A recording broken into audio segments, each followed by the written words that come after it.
Hello, beautiful people. Welcome to the Dean Paz Podcast, the pilot episode. I am extremely honored to have the opportunity to do this, first of all, but to have my first guest be one of my best friends, an incredible man in all aspects of life. I want to introduce, without further ado, Mr. Jonathan Karten. I'm not going to be able to live. I'm not going to be able to live up to that intro. I'm honored. May this be the first of many successful podcasts, and may your voice carry through all the generations. Amen. Amen. Well, I'm interested in talking to interesting people. The point of this podcast is to bring to light people that, many people haven't heard of yet. And what I find so interesting about you is that your story, it transcends so many different areas. You have a military background, you have a finance background, you throw an amazing party, like you got it all figured out. It feels like that, I guess. No one has it all figured out. We're all learning. Yeah, I guess so. Well, I'm happy to learn from you now. Let's kind of like get a little intro. Who is Jonathan Karten? It's a great question. I'll call my mother and get back to you. Jew from the Upper East Side of New York. Went to school at Ramaz. At the age of 18, I decided to come into Israel and make Aliyah. What had happened was my uncle was kidnapped and murdered by Hamas. And I wanted to see if I could bode well in a meritocracy as opposed to, everything I had accomplished at that point as a ramification of my parents' socioeconomic background. I didn't really feel like I did anything on my own name. So I came to Israel because I fell in love with it, because every year I'd go back and I would see the haskara that we do for my uncle. And it went from Sinat Ha'oyev to Avat HaMoledet. I fell in love with the country, made Aliyah, served in the war, got injured, moved into intelligence, a unit called Ofek, and finished out my service in intelligence. I thought that I was done. It's the last time I'm going to put on uniform. I was back in the States. I was studying at Columbia University. I was starting a little side business. And I thought I did my part. October 2023, I was in Bariloche, Argentina. Get a call from my commander, Tzav Shmone. We're going back. I had a flat tire and no service in the hills of Argentina and Patagonia. So a dear friend of mine, Yotam and Jacob, helped us flag down a car. We took their spare tire, went to the airport to Buenos Aires to Rome to Ayanapa, and Ayanapa sailed into the port of Haifa, joined up with my team, and put back on the uniform. It's a lot, I know, but I think that mostly covers it, more or less.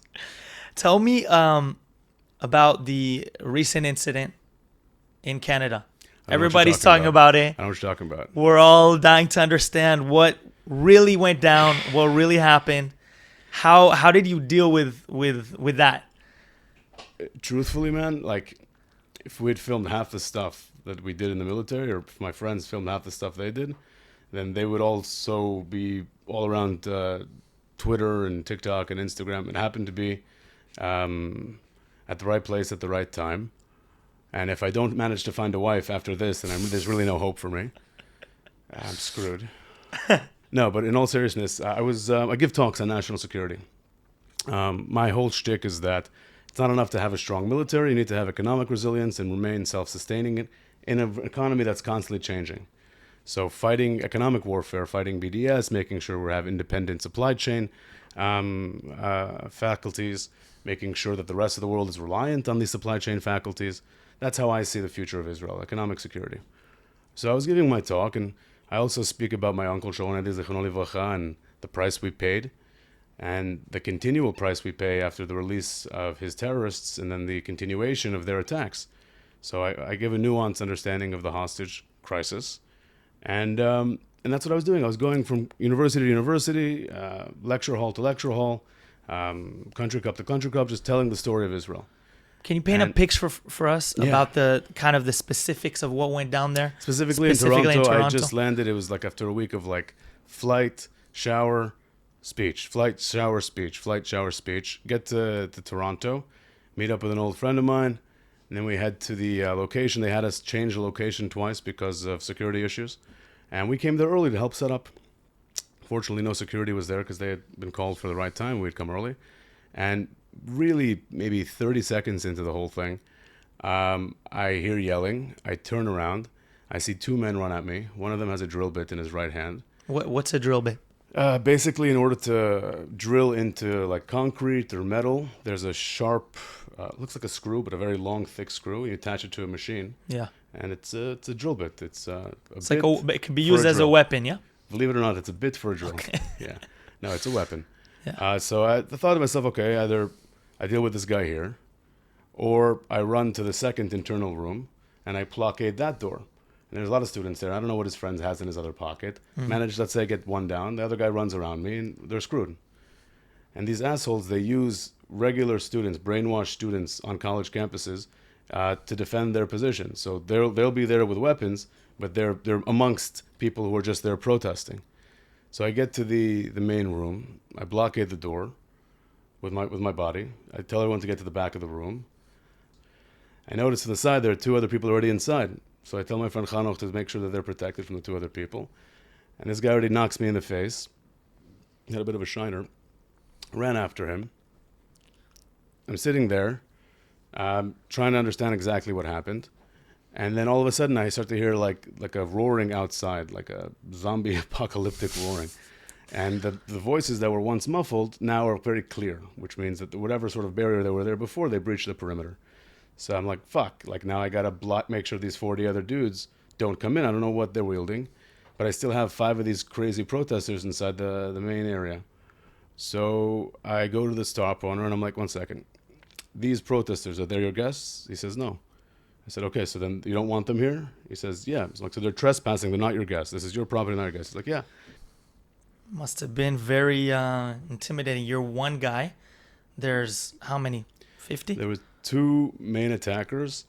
5 people managed to get into the main area, and then 40 people downstairs. They were assaulting police officers afterwards. It was problematic. And the police didn't seem like they were doing too much. I don't think they had the proper training for riot gear. I mean, there's one thing to have protest training, it's another thing to have riot training. You have riot gear, you have defenses, you have shields, you have pepper spray. It's all these different things. You can see that they were not properly prepared. I had to go downstairs and help them close the main door because there's only 2 men. I just don't understand how a university of that scale couldn't have the adequate, That's the thing. The university didn't want to touch us. They didn't want to at all be associated with us. Okay. So we did it off campus, a private tour, private event for the Jewish and Israeli students that wanted to hear about the war. I wanted to tell them firsthand that I'm putting my life on the line. My friends are putting their lives on the line. Differentiate between combatants and civilians. And because of that extra second of differentiation, because of all the different things we do, it's the only military in modern warfare that actually goes out of their way to take away the one biggest element of war, which is the element of surprise. Yeah. We're putting our lives at risk specifically to save civilian lives.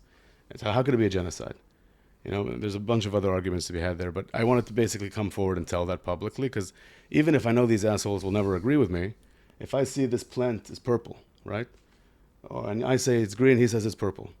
I still have to tell him it's green, even if the guy's blind, because it's the truth, whether or not he can see or not. It's just because it's green. So I had this feeling after my war that I needed to tell the world, like, you guys, this is not right. The problem is there are 2 billion of them. And each one of them has one friend. That's 4 billion people. It's 2/3 of the world. We're 15 million on a good day. And that's counting the ones that don't, the Jews that hate themselves also in that group.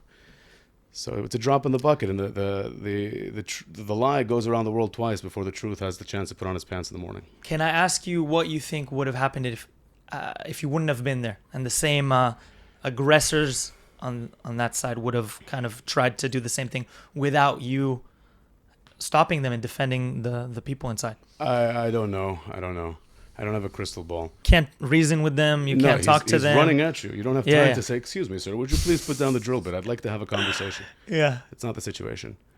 So I don't know. I don't know what will happen if I... Now it sounds conceited. I sound like I'm tooting my own horn. I don't know what would happen if I wasn't there. Listen, I really don't know what would have happened if you wouldn't be there, because I don't think the students there are equipped to deal with this kind of level of aggression. I don't think the cops there are interested in doing much or putting their own careers in jeopardy to do something to protect the Jewish kids in the school. And it's not something new, unfortunately. It's something very, very... I guess already kind of commonplace to see that level of anti-Semitism or hate on college campuses. I mean, we saw what happened with Charlie Kirk. Yeah. not It's so long crossed the ago. line into violence. You're 100% right. Yeah. I've been at universities traveling a good portion of my adult life. And the zeitgeist on campus is anti-normalization. Even having a conversation with a Jew or a pro-Israel student is already acknowledging their existence. And that's considered normalization. It's a grave sin. So these Qatar-run organizations make it so that not only are their students brainwashed, but they're not allowed the antidote. They can't have conversation. And when you think this person's the embodiment of 2 years of genocide and this guy's a war criminal, right? And you don't ever had any place else to take out your aggression. Finally, you have a flesh and blood example of such a war criminal. You want to take it out. And we've crossed into this line where if you don't have dialogue, you have violence. It's exactly what happened to Charlie Kirk. It's exactly what happened to me last week. It's exactly what happened to my friend Max in California. It's getting to a point where, truthfully, and it scares me to say this, but it's true, if Jews don't begin defending themselves, then they should probably just come back to Israel, come back home. And that's why we have Israel. Yeah. I see that you still have a bandage on your arm. How's the extent of the damage? No, it's just, this is from the drill bit. It's a deeper cut, and this is from the glass, and then some here. Tell us a little bit more about, like, okay, we have a situation in the world where there's a lot of uncertainty. We recently had a very, very big shift in leadership in your hometown, in New York City. Home is Israel. Home is Israel. Yeah. And before we talk more about why, Israel should be home or why Israel is the best place to be, let's talk a little bit about Jews living in New York. What can they expect economically in terms of the reaction on the streets? What can they expect right now? You mean the Republic of New Yorkistan? So calls to prayer? No, 5 times a day? No. Okay. No. I obviously, Mamdani hates Israel. He's a blood libelist. He was sponsored by CARE, and his biggest academic influences were from his father, who was a devout anti-Zionist, and several other imams who spew pure blood libel, not modern-day anti-Semitism, old-school anti-Semitism. Mm-hmm. So there's no doubt there. But the bigger fear for New York is the financial issues. If you elect the Democratic Socialists, the first thing he wants to do, this is the first thing he said he's going to do once he gets, he's already been elected, but now he's mayor to be. He's not yet fully mayor. He wants to create a tax increase of 2%, unrealized gain tax. So the real gain tax comes out to roughly 6 to 8% increase. And then on top of that, he wants to create violation codes such that if a real estate owner is not paying the violation in proper time, instead of it going to court, which is what happens now, the city has the right to take over the property. So he's going after the largest Jewish industry in Manhattan, which is real estate. And 70% of Manhattan is owned by funds that are affiliated with Jewish businessmen. And it's essentially a way to take away their assets and what all socialist governments do, have it in the hands of municipality as opposed to the people. So it's terrible to think what's going to happen to the financial capital of the world. But then again, it's only 4 years. We'll see how much damage he makes in 4 years. And I think everything happens for a reason. And even if not, it's good to think that way. So maybe this is the slap in the face we need to get our shit in order. What's this allure of Marxism and socialism especially for the youth? We see there's a massive Gen Z movement towards Marxism and these ideas that have been, time and time again tried and failed. What do you think is the kind of ideology there behind? I think Peter Thiel put it best. Peter Thiel is an amazing entrepreneur, head of a couple of large VC funds. And he basically said that as people go into adulthood and they're in incredible student debt and they take on jobs that have less purchasing power parity, and our American economic position is less than that to our competitors internationally, then we're going to find that we'll have less purchase power and less money coming in, and we can't partake in the capitalist system. We cannot normally purchase stocks, bonds, invest in our own particular projects. And when you have a large portion of the American public who are not part of the capitalist system, they feel the capitalist system doesn't service them. And at that point, they look for reasons why that is. So they very easily go into socialism because this is a system that says, hey, it's not, my fault. And truthfully, a lot of it's not their fault. There are macroeconomic factors here at play. So I would like free everything. But there's no such thing as a free lunch, as we all know. And when the government takes over the means of production, eventually you have this slow, decrepitous fall into totalitarianism. And, this is not the first time that radical fundamentalism co-ops socialism and communism. If you look at the fall of the Shah Reza, when Ayatollah Khomeini came into power, he came into power because of the brute force of 30,000 communist Iranians. The day after he came into power, can you guess what he did? Killed off 30,000 communist Iranians. Useful idiots? Useful idiots. So be weary of people that promise you everything for free. It normally comes with a bigger check than you can actually pay. We also see that there's a huge coalescence between a lot of progressive, LGBT people and Islamic fundamentalists, which, is hard to ideologically marry if one is thinking logically. No, it makes sense. How can you reason that, and what are the things that kind of build the foundation besides for anti-Semitism? The understanding is that minorities deserve protection, and this is 100% true. It's in our Bill of Rights. If you have a country run by a majority decision, then there's going to be a fail of rights for minority rights. And this gives us religious protections and other things of the fact. It's very important to have minority rights. The problem becomes when minority rights trump that of civil liberties. So, in their mind, this is a minority, an immigrant minority, that's not getting a fair shake. And their perspective is, I know 2 or 3 people of this affinity in my neighborhood. They're underrepresented, and they're not treated well. So I want to help them. It's a beautiful human thing to help. It's very altruistic to want to help and to want to be good and to want welfare. It makes a lot of sense. The problem is they don't see the forest for the trees. The forest is that this is a group of people, I'm not talking about everyone, but a large majority of them, that have come from totalitarian colonial ideologies. The push of Islam into North Africa, into Andalus, southern Spain, into Cyprus, has been going on from time immemorial, for about 1,000 years now. It's this push to create a caliphate, to repatriate Waqf land. That is the core. And what you see in Western countries are the tentacles. So it's not a jihad via bullets, it's a jihad via ballots. People are actually going out and voting and doing what's called taqiya, if I'm not mistaken, so that they get a majority in Western governments. Now, I'm all for democracy, but I need there to be representation and taxation. I need them to put up equal amounts of... it's my stomach. It's the water thing. I need them to put up equal amounts of their fair share in the economy and not try to change the countries they come to, but rather adopt and have a beautiful multicultural system. Yeah. Yeah. Do you think that there is a place for those kind of ideologies in the West? Can they coexist? Can they commingle? And how is it looking now in Europe and New York and many other places that it's starting to... I'm going to surprise you, and forgive me for cutting you off. I like to hear myself speak. I think that there is a place for those ideologies to coexist in democratic societies.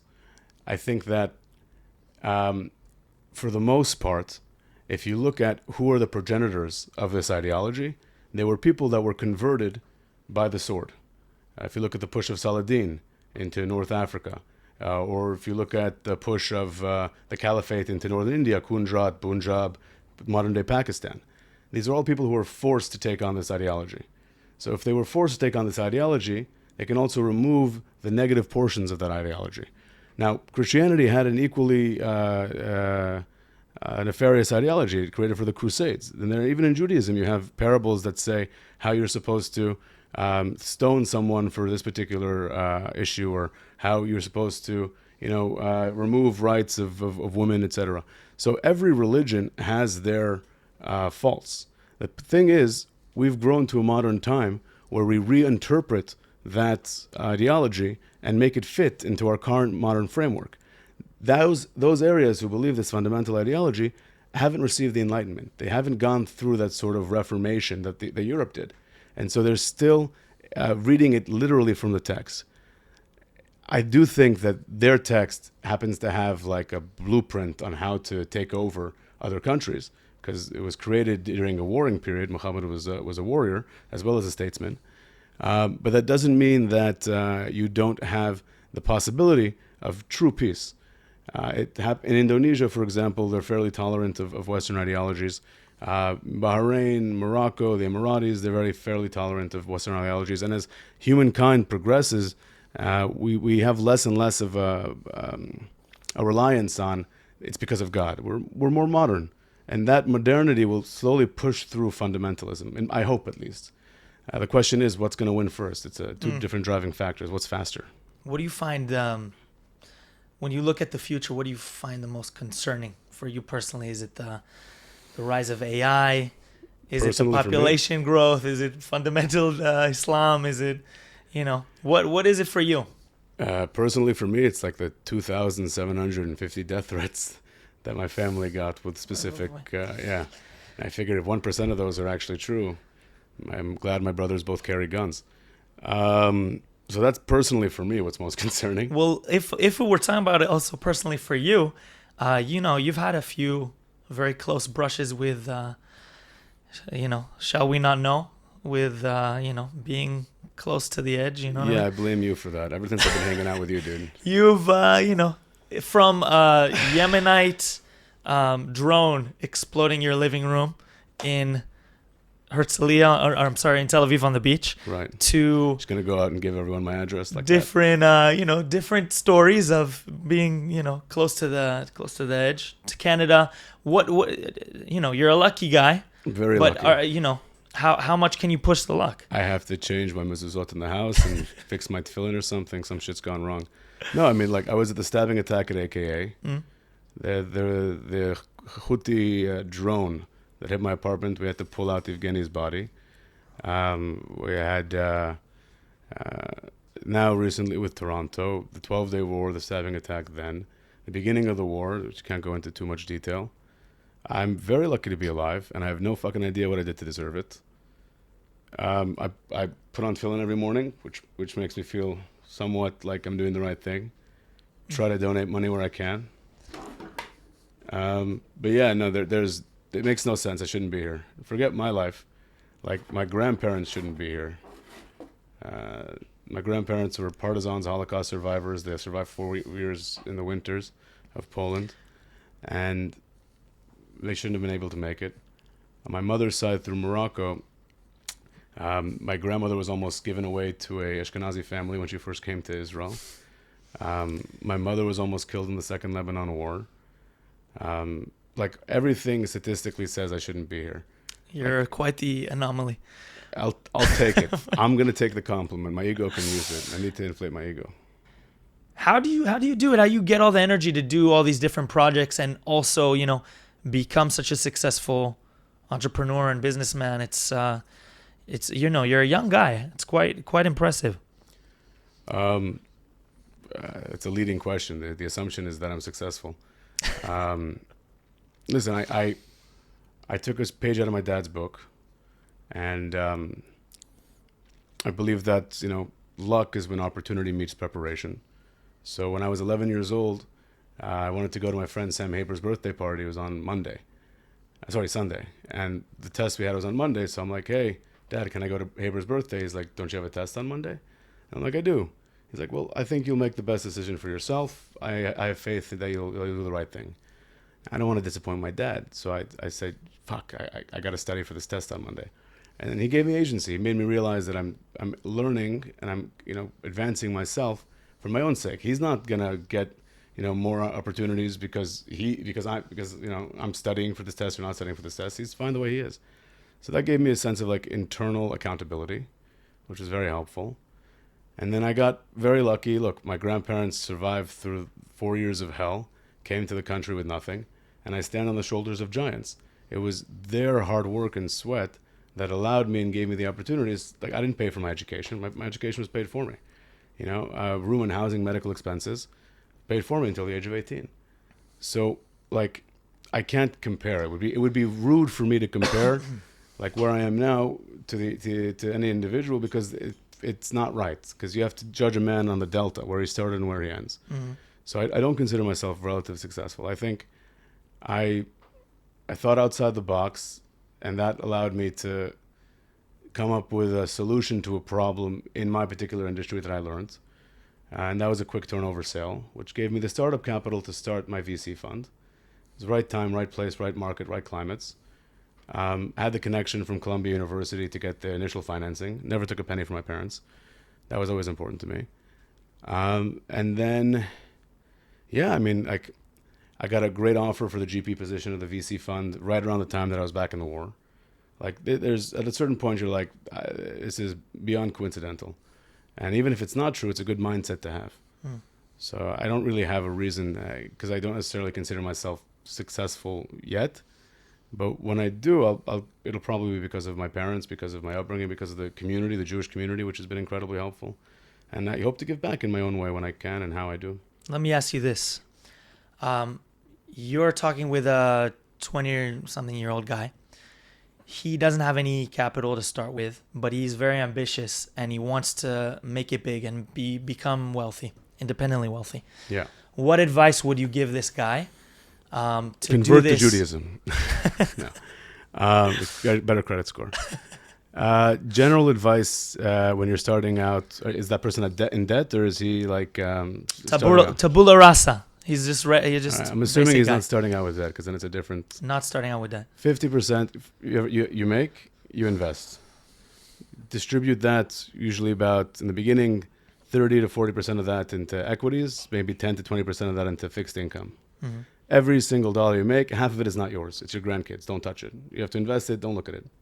Figure out your risk tolerance, and there's a whole book I can send you on that. But 50% of it is not yours. Now make sure that you find a job that you can live off of 50% of what your income is, because the remaining 20% you have to save for a rainy day, which means you get to spend 30% of your monthly income on yourself. It's almost impossible to do in Tel Aviv. You're already spending 60-70% on your rent alone, so it's difficult. Live within your means. After you do that, for a portion of time, you're no longer going to need to actually just have the 50% invested.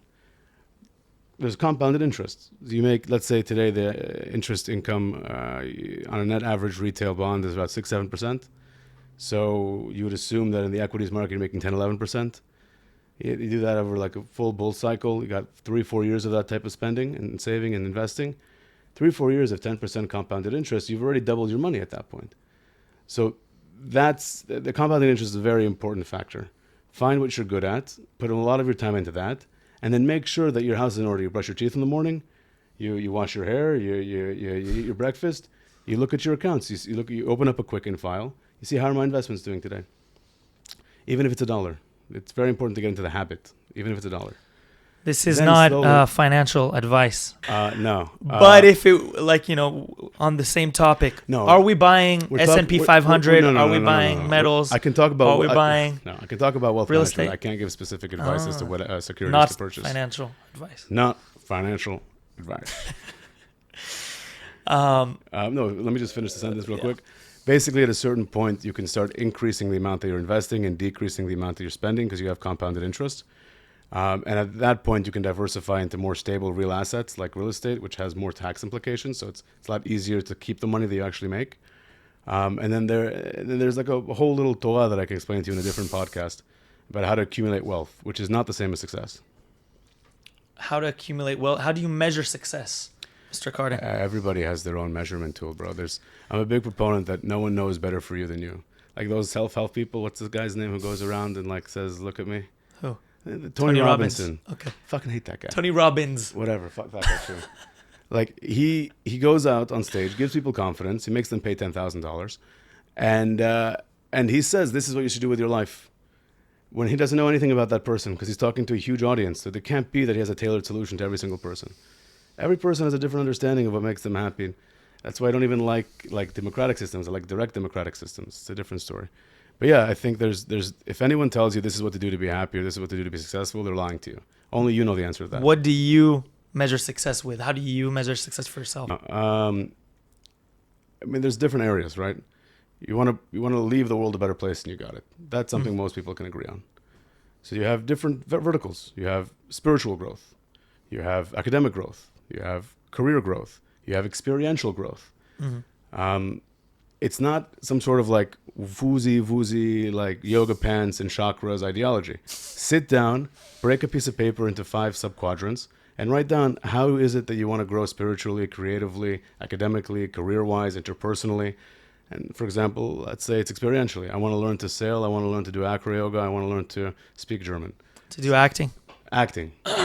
Plug. The American Acting Center is a fantastic institution. Call me. Call him. Call me. Now. No, but in all seriousness, like write it out and then reverse engineer it. So at the time you're 80 years old and maybe 120 years old and your grandkids and great-grandkids are looking over your grave, you write out what they would say about you, right? Well, how do you that you want them to describe you when you're dead? And then reverse engineer the steps to get there. So you're looking at it very like analytically. Yeah. So is that how you approach the most things in life? Like you break it down into subquadrants and you kind of Am I drinking or not? more? Depends. No, I mean, I'm both. Like I love shooting the shit, and I'm also fairly quantitative because of my parents, really. Specifically, my father is very Ashkenazi, Yeki. Mother's very Moroccan, full of love. So it was a good combo. And yeah, I feel like I had to be. I was studying theater in college. Then my dad had a heart attack. I gave him like CPR for 17 minutes. He was in a coma for about a month and a half. And then I had to go into the family business. Like just got back from the army 2014, 2015. So I changed my major from theater at Brandeis to financial engineering and behavioral economics at Columbia. For sure. Wow. Sometimes you shoot for the stars, you reach the moon, you're happy with the moon. But if you're not doing any one project properly... I never got then you got a that problem. phrase because isn't the moon closer than the other stars? Yeah, you're reaching for the stars. Ah, You okay. don't get to the stars. Got you. You got to the moon. Usually people say like if you shoot for the moon and then if you miss you land on the stars, but the moon is closer. They don't understand astrology. Understand. Whoever said that's the schmuck. Astrology or astronomy? I always get those confused. Astrology is more like the Is that like what the you're? horoscopes Oh, and like stuff? I don't Yeah, I don't go out with astrology Geminis or whatever. Astrology is like the horoscopes. Okay. People believe that where the structure of this Okay. is to start with girls at bars. I see. And then astronomy is an actual science. Got you. Yeah. The worst shirt for a fucking podcast. I'm about to bust out this thing. We're all about to bust out of our seats, so we're good. Huh? The cameras are there. When you're talking on the camera, talk to the camera. Let me ask you this. Let's say you could go or attend any concert of any artist or singer, living or dead. Who do you choose? And You've why? run out of questions, haven't you? This is kind of how we wrap it up over here, the Dean Paz Podcast. It's a tradition, ancient tradition. You're gonna end off with a shit question every podcast? No, I have another shit question after that. Don't worry. I don't know, dude. There's a music called Gnawa music. And it's played by the Amazigh in the Atlas Mountain. Yeah, the Atlas Mountains of North Africa, Algeria, Morocco, that area. And it's super metronomic. It's like I'm not a musician, but that's where I'd go to. I'd go to like some form of like desert, like Gnawa, tribal. We're all in sandy. Maybe there's no shoes. That. Okay, I love it. You happy with that? I'm very happy. I'm Okay. ecstatic. Good. Can I ecstatic dance? Or- It's Party machen zusammen. Let's go boom boom. Yeah, we go crazy. Yeah, it's a crazy party. Yeah. Okay, let's just kind of to end us off. I wanted to ask you, what was one piece of advice from a mentor, of somebody like very important to you that changed your life that you want to share with all of us today? Yeah. I'm gonna bring it back to my dad, the love of my life. He said, take pride in your work. I used to try to get a bunch of shit done. Talking early on, like this is like middle school homework. Just try to get all of it done so I can go to the park and play basketball with my brothers. And then it was shit work, but it was passable. And he would look at it and be like, he would be disgusted. He's like, why don't you take pride in your work? And I'm like, because it's an art class and this is just supposed to be a picture of a house and it's bullshit. And he's like, no, you're putting your name on it. Like, you want to give your best. That's your name is who you are. Protect your name. It's Tov Shem Yishem and Tov. You will make $1 million, lose $1 million. God knows with this current market, I just lost 15% of my portfolio in the AI sector. Like, money comes and goes. Even like people, sometimes come and go. Loved ones come and go. Unfortunately, you lose them to war or to heartbreak or whatever. But the way you treat yourself remains. Like, the pride you have in your work and what you deliver, your name, not so how others see you, but how like you see yourself in the morning. Am I doing what I wanted to do this today? Did I complete my mission for the day? If you break it down into bite-sized pieces and you like execute properly, it grows this like forward momentum where like you get this energy, like, yeah, shit, I'm doing my shit. Shit's going well. You bring too big an issue or to solve, and if you have one failure, it's also a negative, a backwards momentum. So like, do the small things, take pride in the small things. Make your bed in the morning, set up your toothpaste next to your toothbrush.